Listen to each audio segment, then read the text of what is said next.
Hello, friends. I'm back again. I love doing this podcast, man.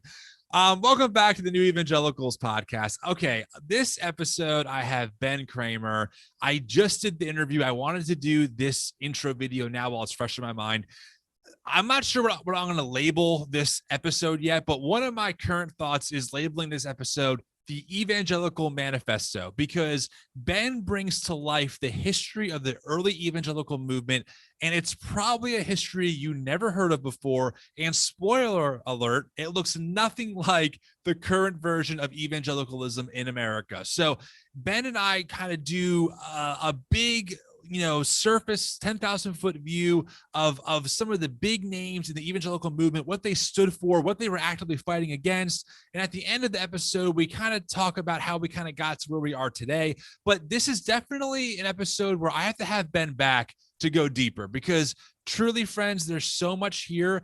And to know that we stand on such solid ground as people who have come before us in the evangelical tradition, to me, just gives me life. So I really hope that you enjoyed this episode. That being said, I just want to say, as always, thank you to everyone who is sharing this podcast, sharing the episodes. If you're watching on YouTube and you subscribe, thank you so much. If you're listening on Apple Podcasts or Google Podcasts or Spotify, thank you so much.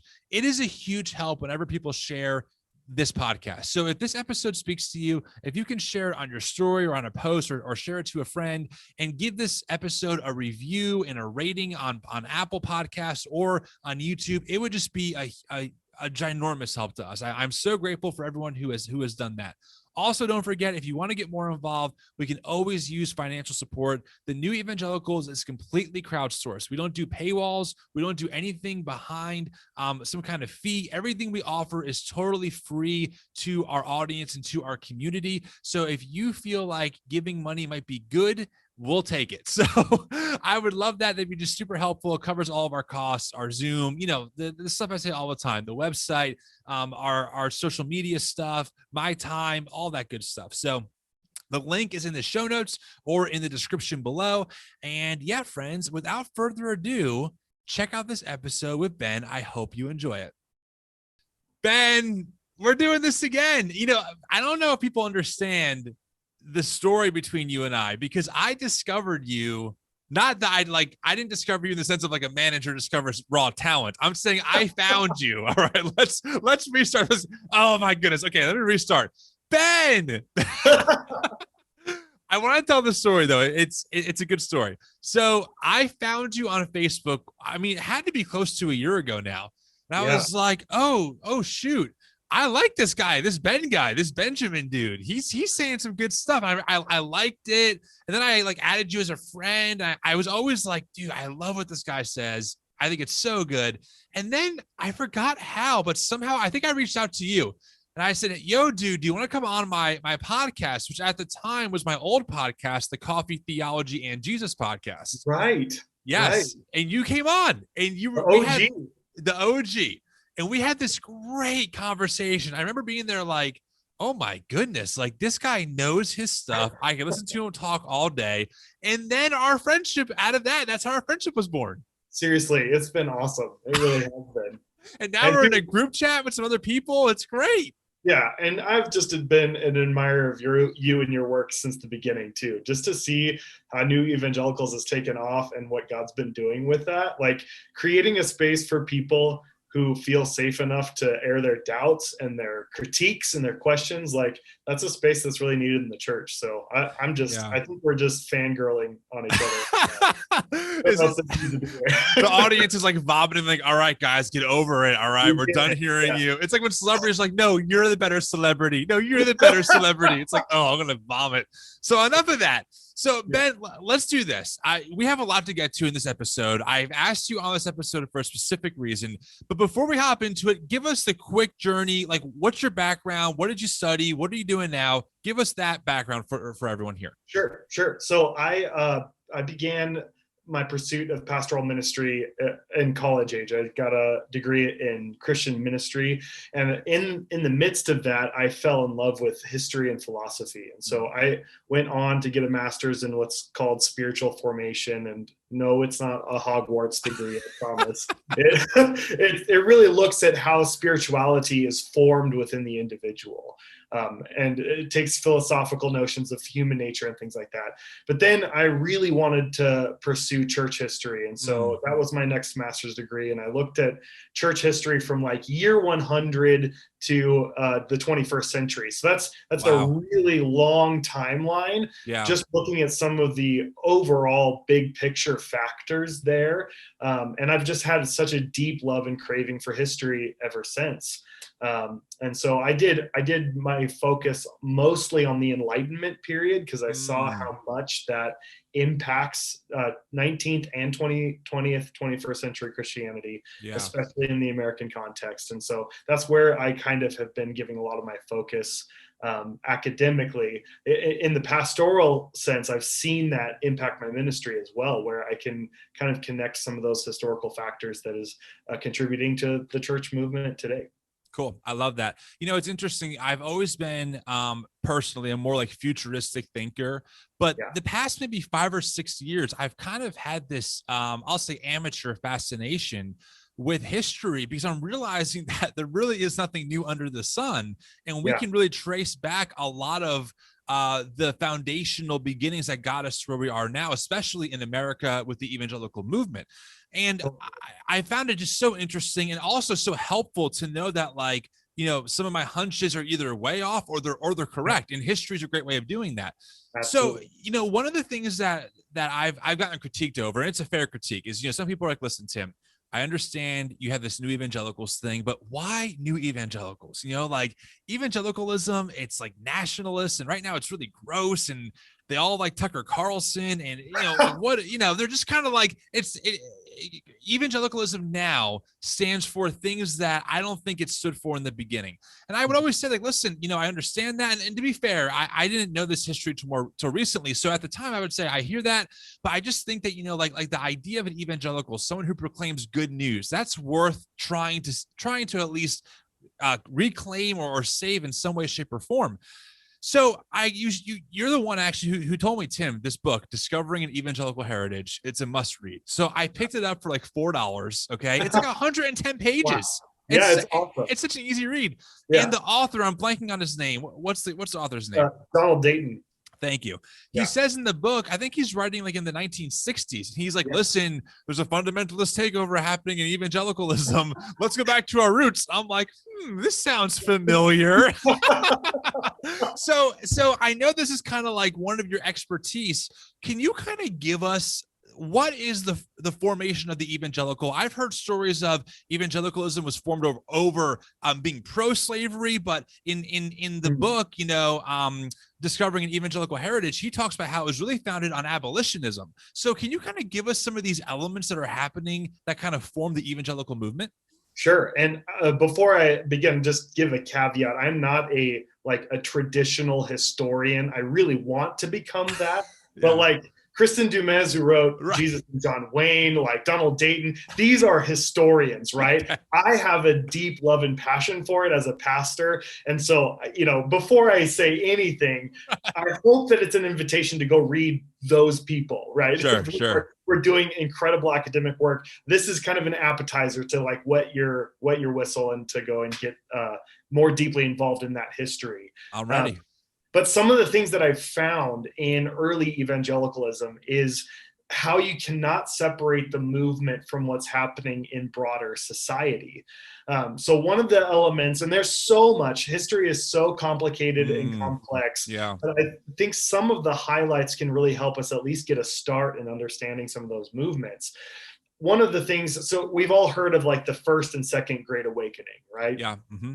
So the first Great Awakening happens, the spiritual fervor in American life, but both of those awakenings have that element, that identity, a spiritual awakening in the American religious atmosphere that overtakes the country. It's just an incredible, wide-sweeping awakening. What happens, though, is both of those awakenings happen prior to a massive anxiety, and they're the byproducts of a massive anxiety in the nation. So the first Great Awakening happens right before the Revolutionary War. So you have this breaking away from British rule. All of these questions about who we are as a nation are on the forefront of everyone's minds. And what year are we here? What year are we talking about? So we're Revolutionary War is like early, the early to late 1700s, right? Cool. And then the Second Great Awakening happens right before the Civil War. So 1800s to late 1800s, right? Yeah. And so you're seeing this massive renewal and questions about authority. Authority is really the central point for both awakenings. Now, and I want to, for the sake of our purposes for our podcast today, I want to look at the Second Great Awakening the most, because that's really where you can find some of the strongest roots to evangelicalism.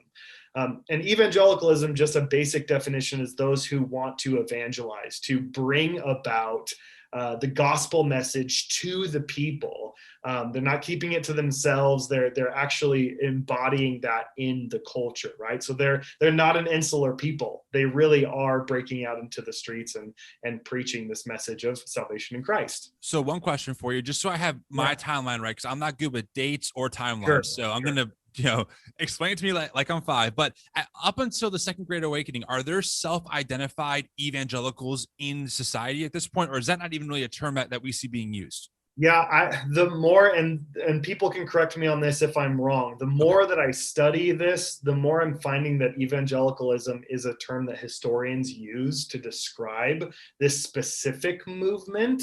But they do emphasize evangelism. So they're using that word, we are to evangelize, right? Evangelizing the person, the heart, the soul. That is a definite foundational term for what people, they would know themselves as revivalists, like Charles Phiney, who's one of the founders of evangelicalism. They would know themselves as revivalists during that time. Okay. That's helpful. Great question there. But this question of authority is so central to the movement, because one of the things that's happening there, of course, is this dialogue over slavery, right? And how central it is to American life. And when you have a Protestant movement, right, that is already questioning Catholicism of Britain, you are fundamentally asking those questions of authority in regards to every aspect of life. And so you have Charles Phiney coming along and saying, hey, if we are not to be have any allegiance except for to Jesus, then we can't have women have their first allegiance to men in marriage. It has to be to Jesus first, and men have to have their allegiance to Jesus first. So there you go, like the first movement for women's suffrage and abolition there. People, no matter the color of their skin, shouldn't have their first allegiance to a slave owner. And so, of course, revivalists are like, hey, that is in direct violation to the direct allegiance we're supposed to have to Jesus. So they became anti-slavery right away, right? They became owning women as property in marriage, and they became anti-capitalist, really. They became the forerunners for unionists. Some of the richest evangelicals, like Louis Tuppen, he is an incredible figure to look into for a wealthy early evangelical who was a reformer. But he was a silk merchant, and he made $1 million with his brother. He made $1 million a year in the mid 1800s. So that's incredible. And he was the primary figure in freeing the inhabitants of the slave ship Amistad, which the Steven Spielberg movie does not highlight at all. They make John Quincy Adams the star of the movie, when actually Louis Tuppen was the evangelical Christian who led to setting that ship free and bringing the inhabitants back to Africa. Wow. Because and advocated violating all the slave laws of the time, right? And he bankrolled it all. So this guy is he's like the V for Vendetta, like bank at this point, we're gonna fund the rebellion because this is just wrong. Exactly, because they deeply believed that putting anything above your allegiance to Christ was a sin that would impact all of society. And so they were so pragmatic on reforming society, and And ironically, given what we hear today as our view of a Christian nation, right, that was actually why they did that. They wanted to see society become more Christian, but they did that through reforming oppressive systems over those who, especially those who oppressed the poor, the marginalized, and women in their day. So let me make sure I hear you. So you're saying that early evangelicals were godless, socialist Marxists who wanted to destroy America and ruin everything via CRT. Is that correct? Oh, absolutely. They were woke. They actually called themselves woke during that time. No, I'm just kidding. But okay, so very heavy social focus though, like right out of the gate. It's like, hey, we should help reform society to be better. Right. And to keep in mind in this historical context, you don't have words like capitalism floating around. You don't have words like socialism. Communism wasn't even an idea. You don't have Karl Marx, like the Soviet Union. None of these things that we would talk about today that we would fear is actually in the mindset of that time. And so these things would take more of a theological debate on what are we becoming as a society, right? Who are we becoming as Christians in the society? Yeah. And we need to it was so optimistic. They were so positive that with this awakening, we could actually make this a utopian society where everyone is actually free, no matter their sex, no matter the color of their skin, no matter their place in society, whether rich or poor, we could all work towards the good of each other in this culture. Like that's loving your neighbor, right? That was an essential part of their movement. Right. Interestingly enough, have you heard of the movement of spiritualism during this time? Vaguely. So spiritualism was a massive movement that was even more extreme in reforming society, in that they bypassed the authority of Scripture and the church to connect directly to the dead. So they would hold seances. They would have these wrappings around the house where they could hear and communicate with the dead. Abraham Lincoln and his wife actually were big spiritualists. They would bring them in to talk to their dead kids and things like that. But that was widespread, and it focused on Black women and white women who were young as the forerunners of that movement, because they fit this picture of purity in the culture. This like idea where God and the spirits could actually communicate through these pure virgins the best in society. And so they actually led this abolitionist movement.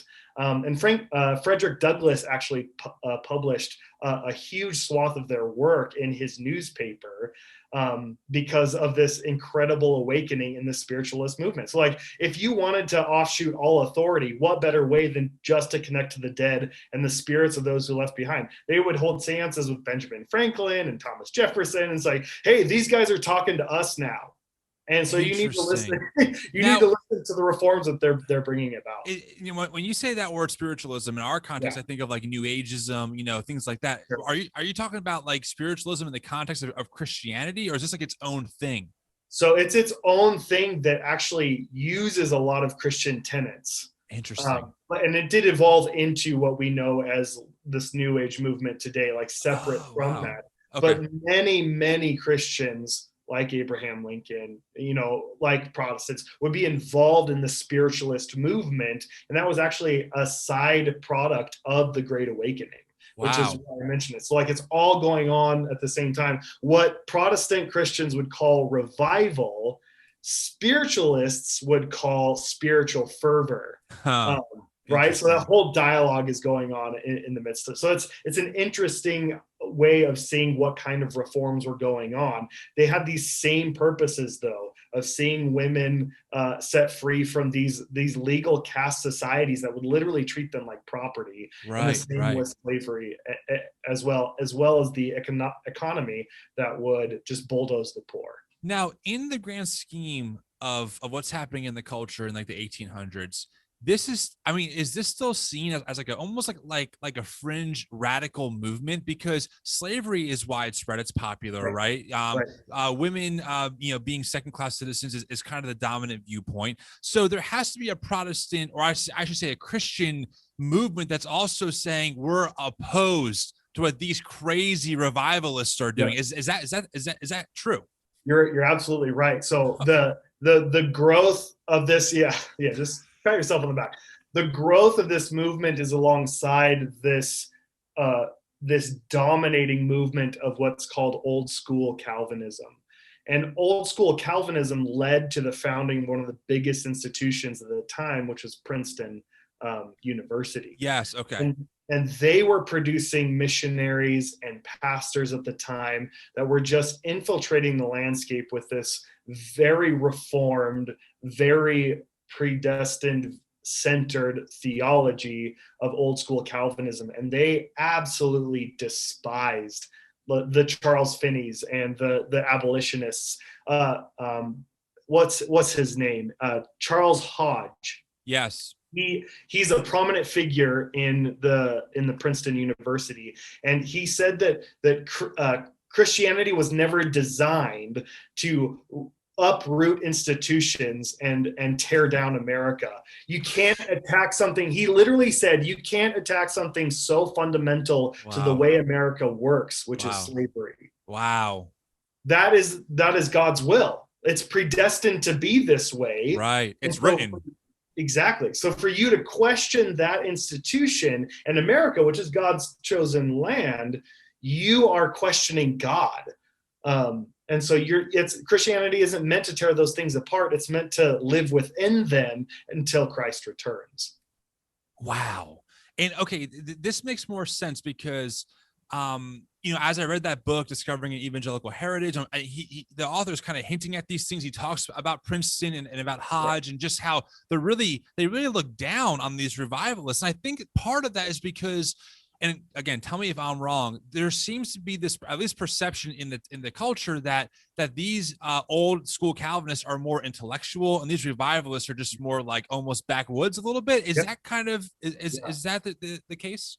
Yeah, and I think that's the reputation they gain because of their questioning of authority. For example, George Whitefield and several other itinerant preachers were actually taking to preaching in fields, which was a brand new thing, instead of like church halls, which is the traditional norm, right? So when you have people like putting up tents like Charles Phiney and having these tent revival meetings in the Great Awakening, while old school Calvinists would say, no, like spiritual activity only takes place in the church sanctuary around the sacraments, around the church table, right? You can't have preaching separate from that. And so they get this sort of backwoods hillbilly reputation because they're bucking the authority of what was, right? Right.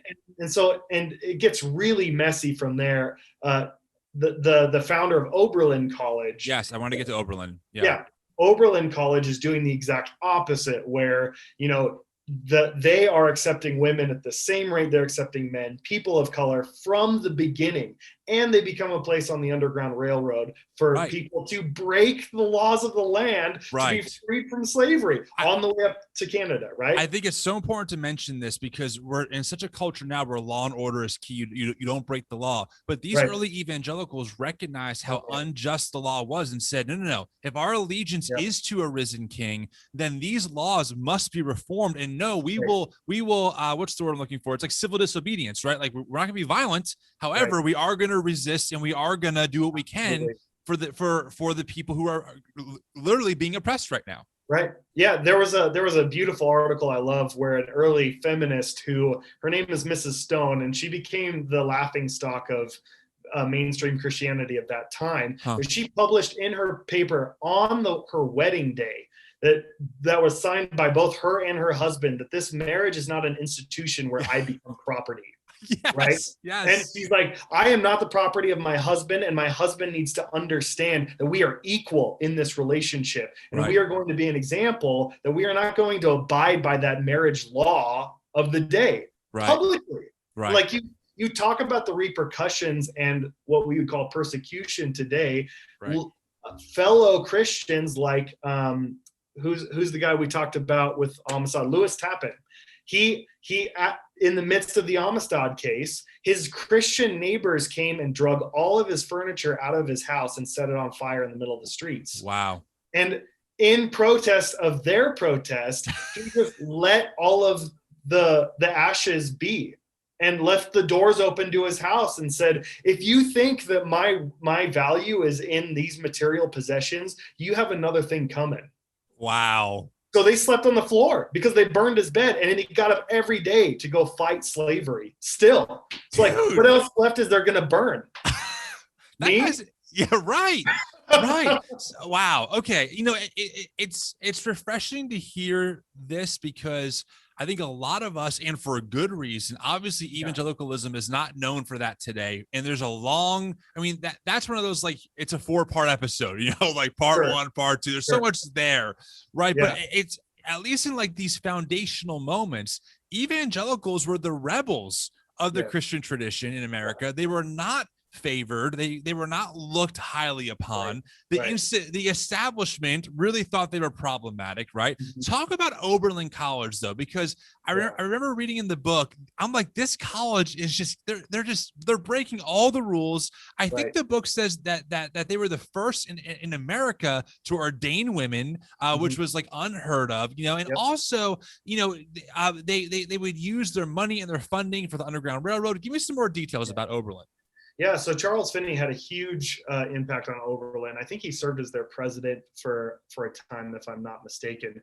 But it was his convictions that really shaped Oberlin to be a fountain of activism. And I know that they have a relationship with the founder of Wheaton College, who was also a radical evangelical reformer.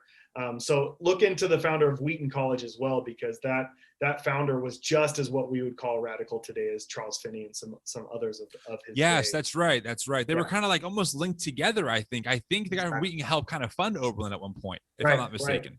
Yeah. And so Oberlin kind of became this fountainhead for activists. Like their student body would be known for holding protests. They would be known for getting arrested for literally taking slaves and their families off of plantations at their own expense. Wow. In the midst of the semester, right? Dang. They were the first ones to be like, they had no problem admitting free Black people to their school. They had no problem with interracial dating. They had no problem with the sexes talking to each other, actually just breaking all sorts of social norms in that day. Right. And they became this fountainhead for leading the way in academic circles, this evangelical reform movement. It was just a fountainhead for that, and its place on the Underground Railroad cannot be understated. It did such prominent work in that endeavor. So I believe, again, from what I've read, and I have not read as much as you have, these new evangelicals, for lack of a better, or I guess old evangelicals, you know, they were also very pious. Like the book talks about how, you know, they wouldn't drink alcohol, they wouldn't even drink coffee. Like they would wear very simple clothing. They were extremely devoted. In ways that I think for me right now would almost kind of trigger me, you know, like, oh my God, you know, like I'm trying to come out of this, you know, I would label it fundamentalism. To them, they labeled it radicalism, right? So can you kind of talk about that? Kind of, for me, it lives in two different camps. This idea of like they're super pious individually while also fighting for social justice issues. But to them, it was like, they're one and the same. Break that down for me. Absolutely. Well, let me answer your question with a question. When you look at Shane Claiborne's crazy outfits, this pants especially, what do you think? Radical. I love the dude. I'm challenged. I'm like, should I start making my own pants? Like, that is a good point, Ben, because if Shane Claiborne's like, in devotion to Jesus, I don't drink coffee, I'd be like, should I stop drinking coffee?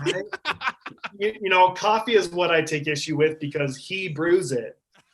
Of course. Got to throw the dad joke in there. Right. God brews it all the time. Yeah, I think that's such an important trademark. So let me just give you a little personal tie-in with that. Yeah. I was educated in the Church of the Nazarene, and that's one of their like cardinal convictions is in abstaining from alcohol. And there's several other evangelical denominations that abstain from alcohol, Yep. but that's because they were founded during the Prohibition era or during times like the Great Awakening, right? Yeah. And the reason why, like, you would hear them talk about not smoking, like, and being involved with tobacco, don't drink alcohol, don't dance, don't go to speakeasies and play cards, Right. like all of these things, don't wear plain clothing, don't wear jewelry. Well, during the 50s and 60s, the Church of the Nazarene became this place where they would ask women to put all of their jewelry in the tithing plate as it went by, as a way of saying how holy and pure they are in the presence of God. Wow. Which is completely opposed to like the convictions of early evangelicals. Or alcohol, for example. They would demonize people who would drink alcohol just because of the substance itself rather than what that substance represented. So early evangelicals, their stance was, we are not going to participate in the tobacco industry, not because of tobacco, but because of what it's doing to the poor. We're not going to participate in the alcohol industry because of what alcohol industry is doing to the poor. We're not going to go watch movies because it's a waste of time. It takes us away from serving the poor. We're not going to go gamble and play cards because it takes our resources away from what? Serving the poor. So they were radicals in that every single part of their life, their economy, their spirituality, their thought life had to be devoted to making the world a better place, especially for the poor, the oppressed, and the marginalized. I hope the audience out there has their jaw dropped at that, because to be honest with you, that makes so much sense now. Absolutely. But for decades, I just thought about it as legalism, because that's kind of what it morphed into, like you said, in the 50s and 60s and so on. So, but to think about it in like, no, the industry is immoral. The industry is oppressive, therefore I will resist, right? As a way of protest almost. It brings about this like, I'm going to use Christian words out there, friends. So don't get triggered too hard, but it brings about this like countercultural idea, right? Like, oh, no. If the culture is mega everything, more stuff, cheap wages, cheap labor, we want to buck that narrative, and we will start by doing a full inventory of how our body presence contributes to that system. And if it does, we want to stop it. Yeah, absolutely. Well, and I think what you're hitting on there is so important, because as time went on, sin became, in Christian circles, especially old school Calvinism, and I'm not dinging on all Calvinists, just this old school historical Calvinism. Just Mark Driscoll, old school Calvinist, right? Exactly. Old school Princeton Calvinism of the time. As time went on, and especially as fundamentalism came into the scene, we have sin moving from a societal curse over the world since the fall, like Charles Phiney would understand it, to save people from, to an individual responsibility. So smoking, dancing, drinking alcohol, that became the remnants of personal individual sin rather than the byproducts of society sinning together. Right. And oppressing the poor, which is much more of what Jesus would see as sin. Like his first sermon, and I can't get enough of his first sermon. His first sermon in the tabernacle, he took the scroll of Isaiah and he said, "Behold, the Spirit of the Lord is upon me to bring good news to the poor, to set captives free, to liberate the oppressed, to bring about the year of the Lord's favor," which is Jubilee, which is redistribution of wealth, and to bring sight to the blind. And he's like, "Today it is fulfilled in your midst." And they tried to stone him. All I hear is Marxism. Marx. Exactly. But that's really the mission of these early evangelicals, that they wanted to see people restored and saved from the sin that was devouring the culture around them. Talk to me about how this evangelical movement impacted the church. Like I know that for them, slavery was like the issue, right? It was like, Yeah. listen, we can see it as plain as day. This is immoral. It's whatever, unbiblical. And a lot of churches, like I'm thinking about the Methodist Church, I think that they kind of are founded off of abolitionism, Yeah. and then Yeah. they kind of went back the other way because Yeah. of what's the term where people can buy their pews? They can like pay to buy pews. Oh yeah. He talks about that in the book, I know but what there's you're talking about. yeah, and then the Methodist Church essentially said, well, we can get more wealthy people in here to make more money, and then there was a big split. Oh, can you kind of bring us through some of this, like how the evangelicals were impacting even church culture? Yeah, there's two themes I think I'd want to touch on with that.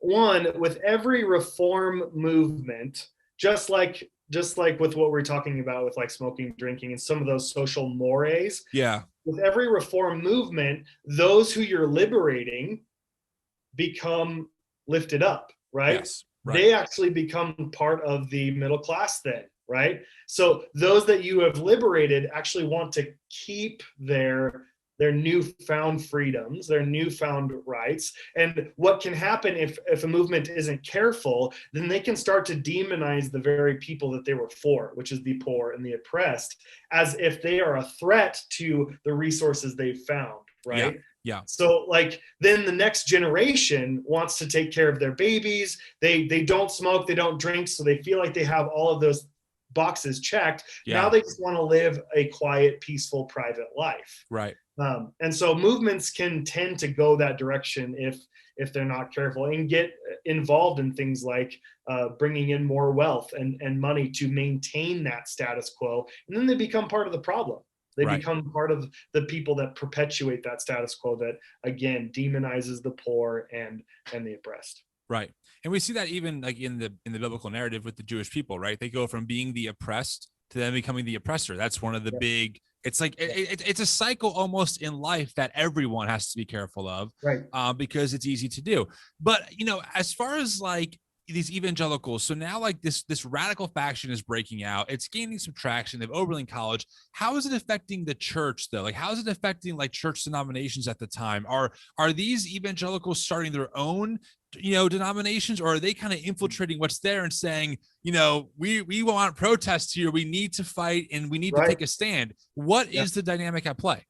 Sure. I would say the early roots, the word evangelical is difficult to define as a like denomination. Like we would define a denomination as people around a certain sect of creeds, right? Yeah. Evangelicalism is inherently defined as a movement in these early days, right? So like where a denomination may be evangelical, they may not necessarily be Wesleyan or Calvinist in theology, right? But they do want to evangelize and shape the culture around them. And that's really the defining trademark, is to preach the gospel no matter where you're coming from, and transform society around you. And so that's really how it's impacting the churches. It's actually influencing church doctrine moving forward. So like the Wesleyan holiness movement, the Arminian movement, they became very centralized in, we want to radically transform society and liberate the poor, be there for the oppressed and the marginalized. And so the Methodists were really on the forefront of that and were really impacted by that sort of movement. Whereas more of the Reformed movements, like in the South and things like that, took kind of the opposite approach to that.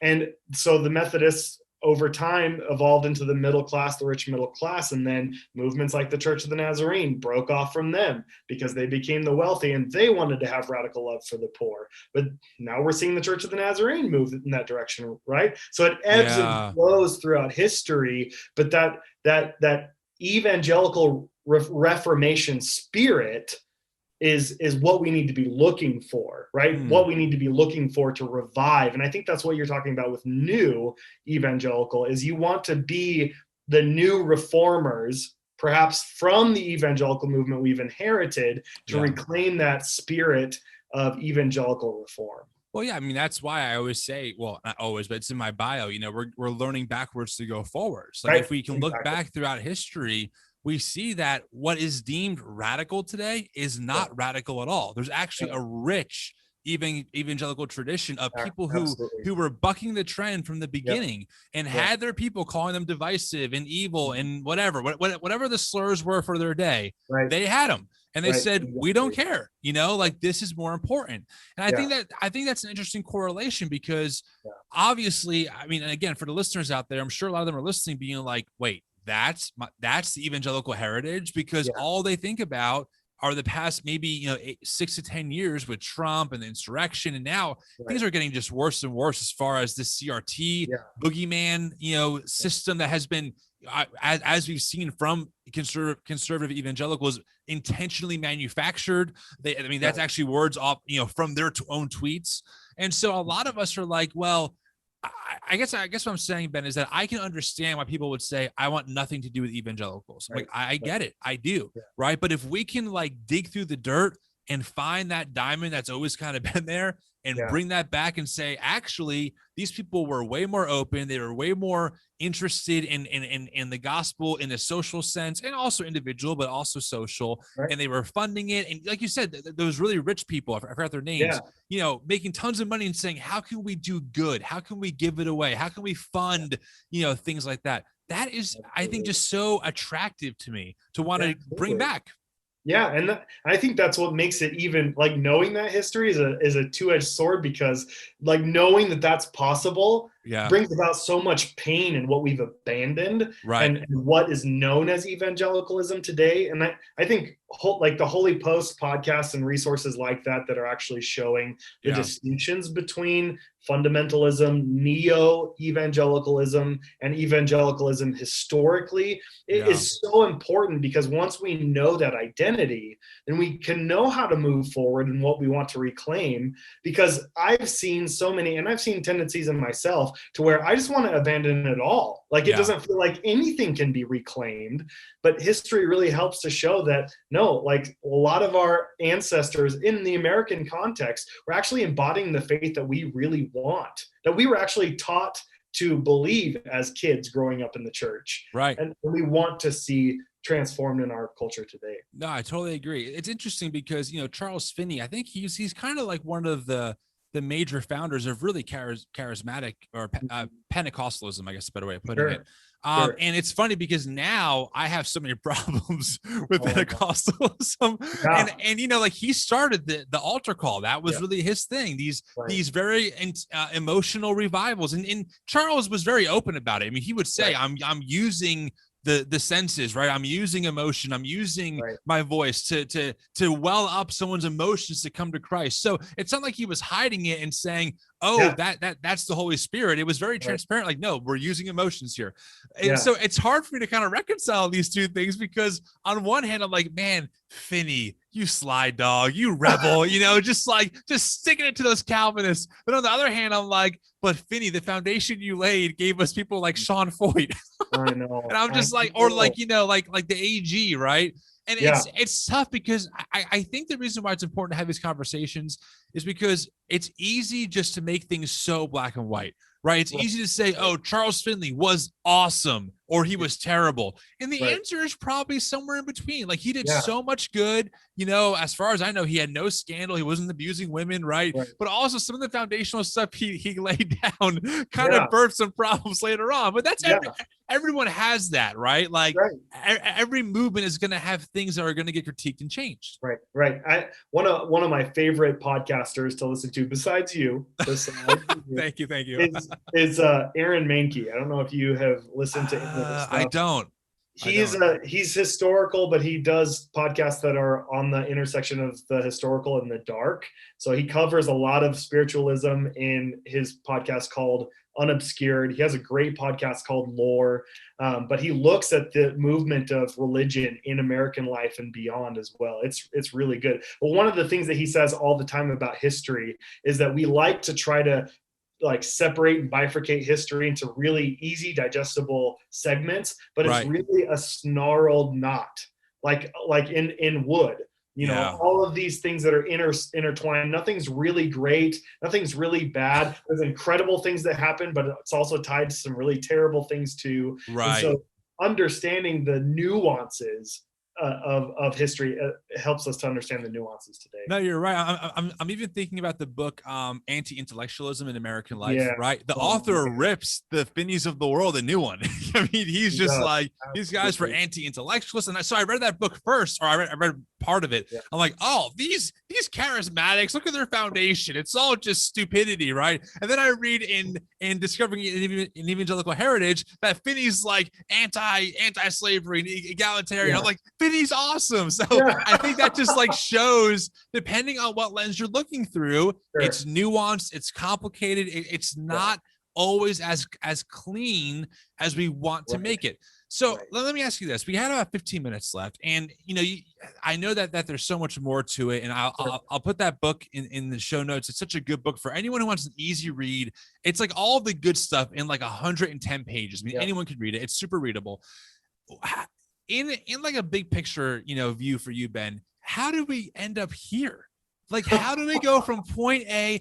Now, I know from what I can gather, the Enlightenment has something to do with it. The fundamentalist movement of like this biblical literacy, literalism, literalism, kind of comes into play of like, no, we have to compete with the scientific mind. So the Bible's our scientific textbook, Right. I mean, what are some of like the big highlights of kind of how we ended up with like this evangelical movement now? Yeah, I think that's such a needed and important question, because like, how do we get from the Charles Phiney being called evangelical in his day to like the religious right, like what we've been seeing recently in Christian culture? And I would say there's a few factors there. One, with the old school Calvinism and how that morphed throughout time and grew into a huge movement that's still today. Fundamentalism is a huge part of that as well. But I think one of the biggest things, two big things I want to highlight before we're done. Okay. One is that they had this vision of reforming American society pre-Civil War. And after Civil War, they saw the women's suffrage movement. They saw the abolishment of slavery.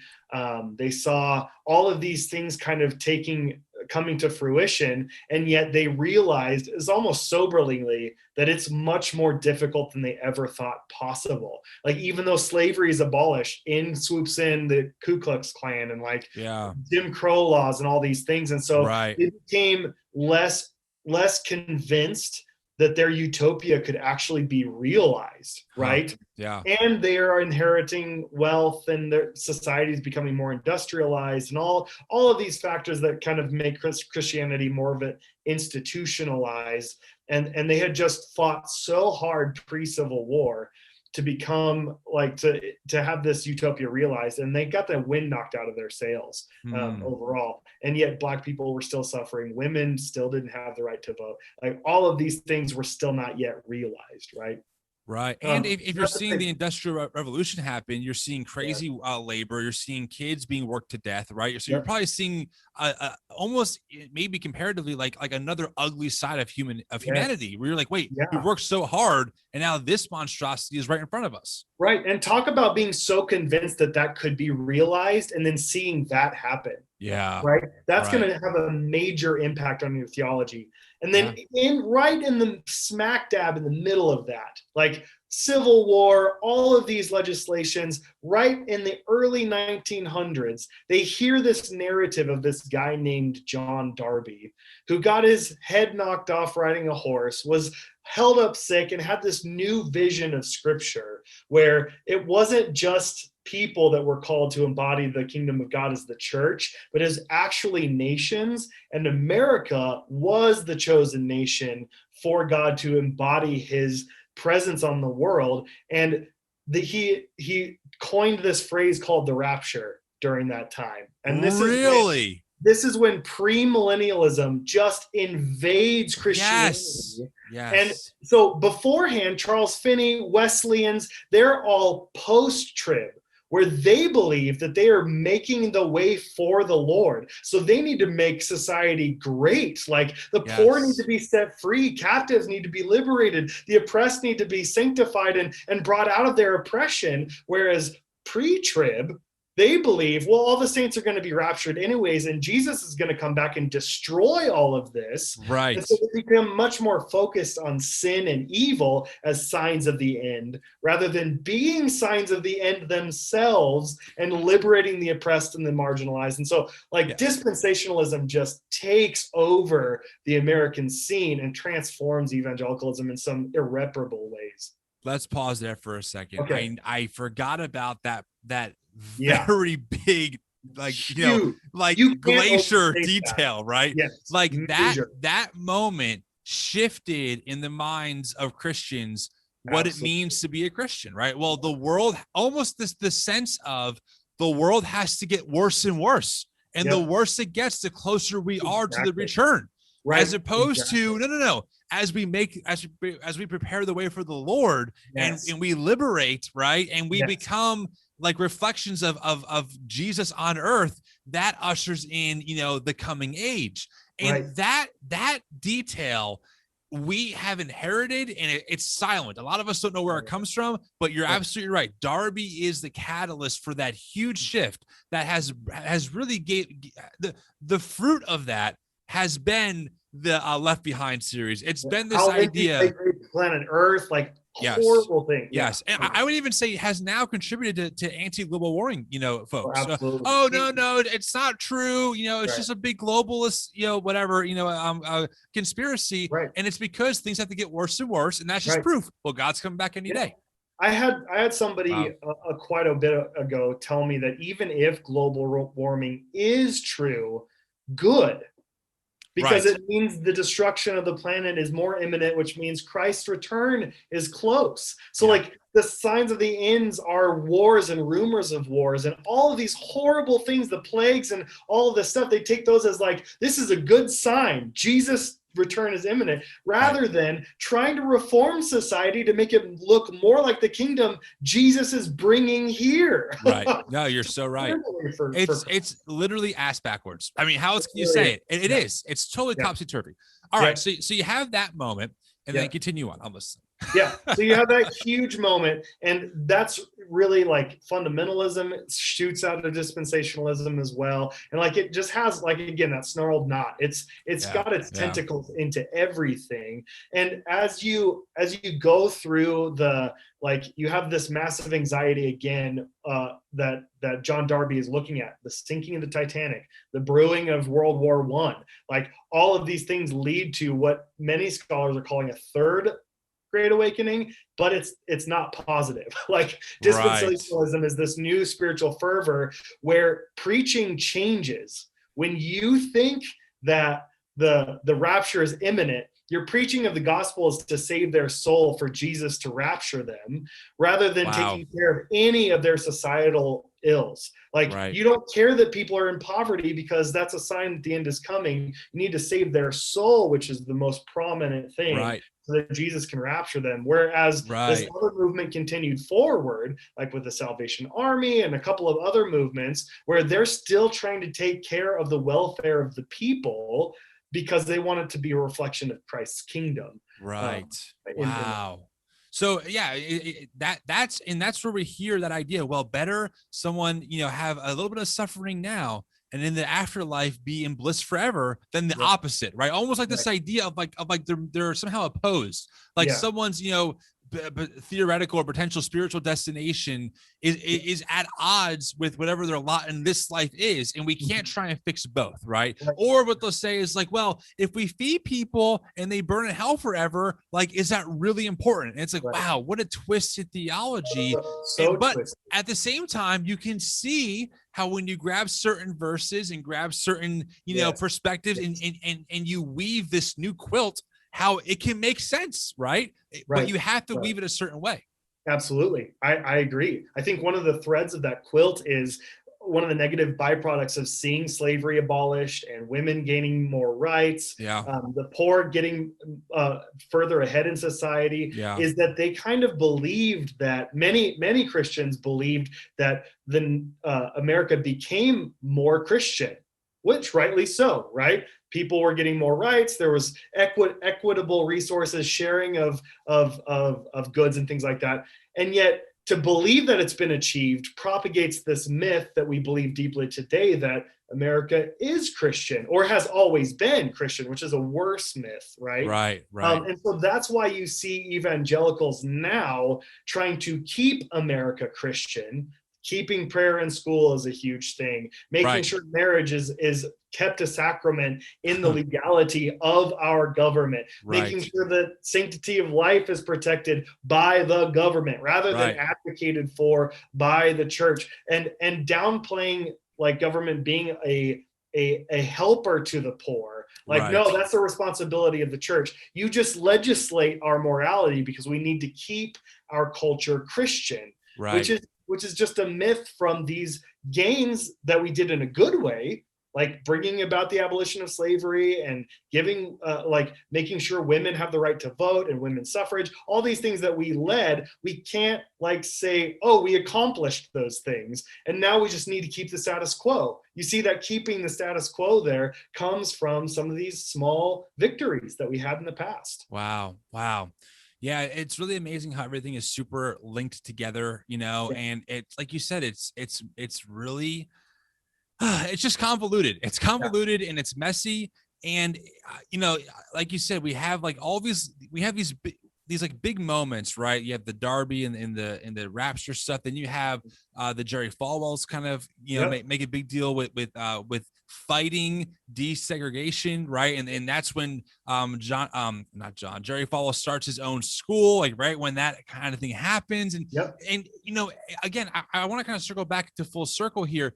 History has, as Jamar Tisby says, the receipts. Like it shows you, hey, this is kind of how we got here, and these are some pivotal moments, and we shouldn't repeat them. But what I'm afraid of more and more, Ben, to be honest with you, I used to think like, a couple of years ago, man, like, well, it's 2015, it's 2018, it's 2020. We've progressed, and I think in a lot of ways the religious right has digressed almost more than it has in a long, long time. I agree. I'm just seeing who they support, the books that they produce, this us versus them, this war mentality, this, easily gullible, believable conspiracy theory foundational group of people that the evangelical church will not call out, right? They're too busy calling out CRT, which we know is such a boogeyman anyway. It's so misdefined intentionally.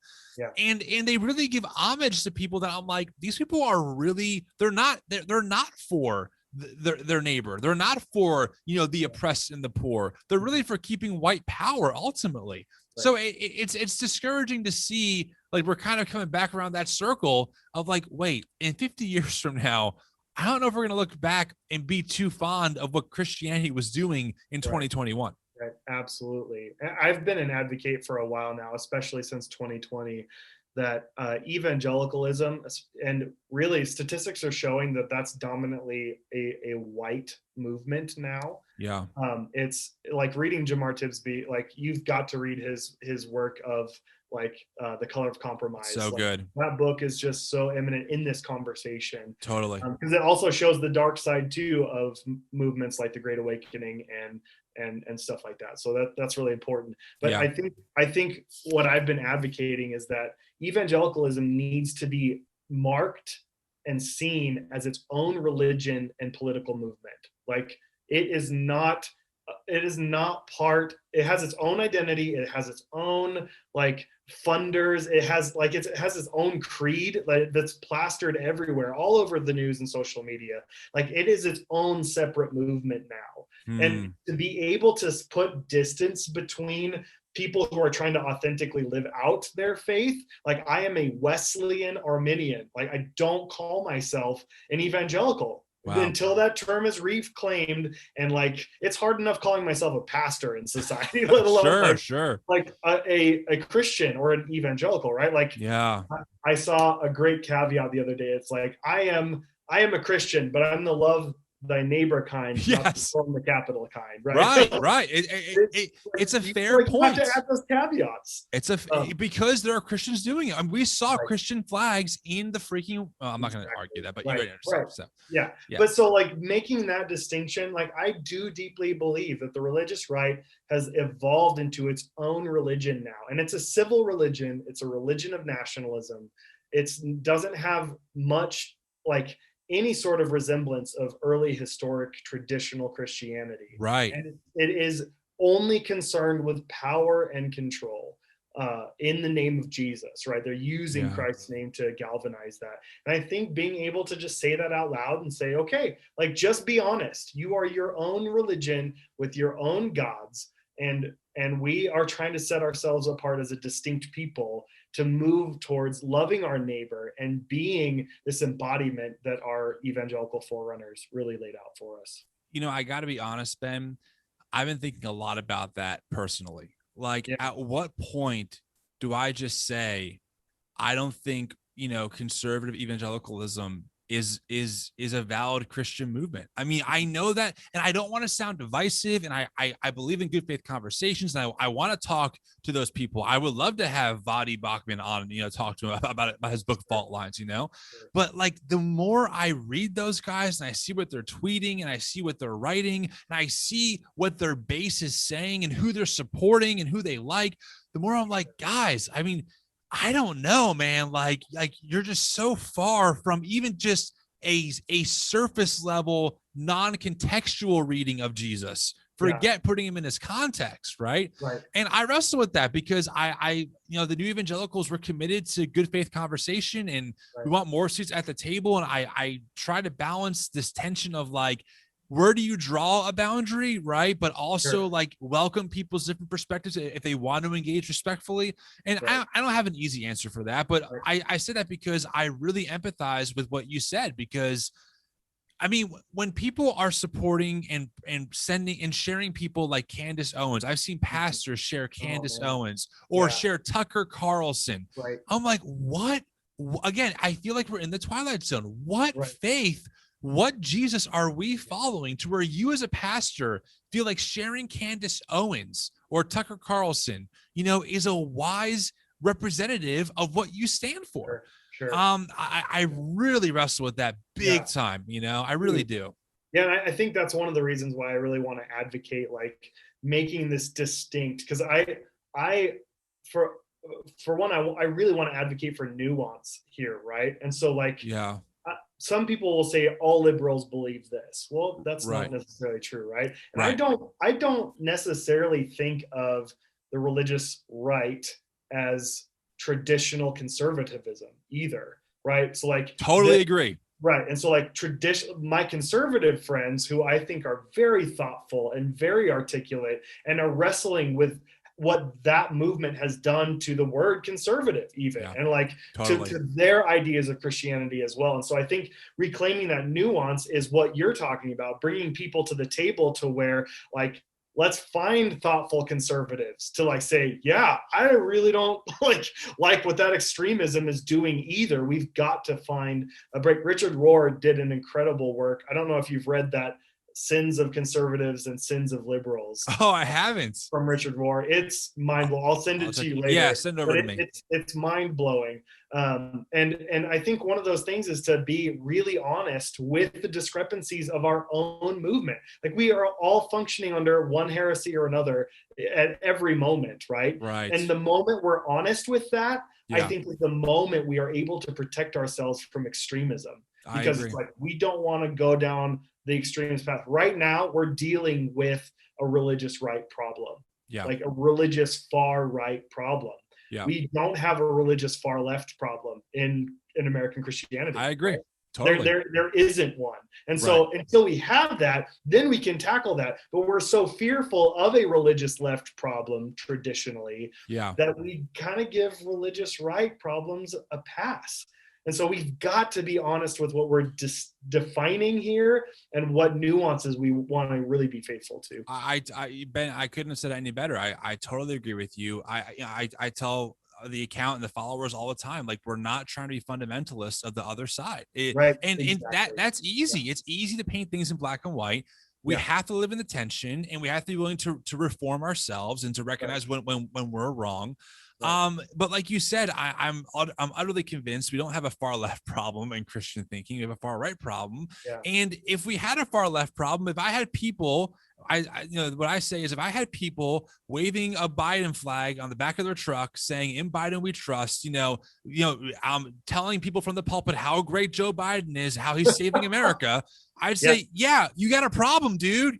Like I am not. That's nationalism again. Right. I do not identify as a progressive, as liberal. Yeah. Do I have some progressive thoughts? Do I have thoughts that might line up in that camp? Yeah, for sure. But make no mistake, I'm not bowing the knee to the Democratic platform. Like I don't care about the Democratic platform. I care about how are we, modeling and reflecting Jesus well. And if if that language I use happens to, in the spirit of the age, to line up with a certain political party and they want to work with me, phenomenal. Because I want to work with you as well. But if it doesn't, then I'm going to speak up against it. Bottom line. So anyway, Ben, it's great stuff, man. I appreciate you coming on. I know that we really just flew people over the iceberg. we didn't even like touch the surface of this thing. There's so much more to talk about, but I think for now people can really chew on this. I know one of the resources is Discovering an Evangelical Heritage. Any other books or resources you recommend for kind of learning more about our history? Yeah, absolutely. Well, so like Donald Dayton actually came up with a follow-up that I think is so incredible for Discovering an Evangelical Heritage. He also wrote Rediscovering an Evangelical Heritage, which is so incredible. So that book for sure. The one that we've already mentioned by Jamar Tibbsy, The Color of Compromise. Ibrahim X. Kendi, from the beginning, really shows how pivotal American Christianity was in the slavery movement, the abolition of slavery. Doesn't really highlight a lot of evangelical traditions, unfortunately, but it does give you an incredible backdrop of the theological movements of the time. Yeah, you're right. Anti-intellectual, anything really that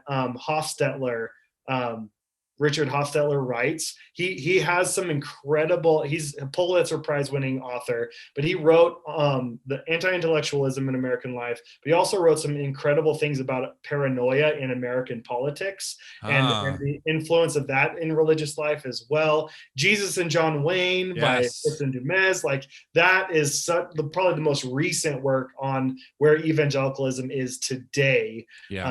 And so I would give those things a start, and then we can take a deep dive into reading the actual like reformers themselves, like Charles Phiney, reading their actual works, like Charles and John Wesley, like these figures that we hear about, but we don't really actually let them speak to us through their writings very much.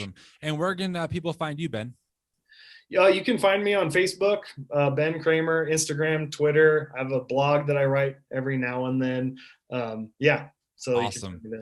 Ben, thanks for making time. I know you're a busy man, but this was awesome. I can't wait for people to hear it. Yeah, I love being with you, man. This was so great. Awesome. Talk to you soon. Talk to you soon.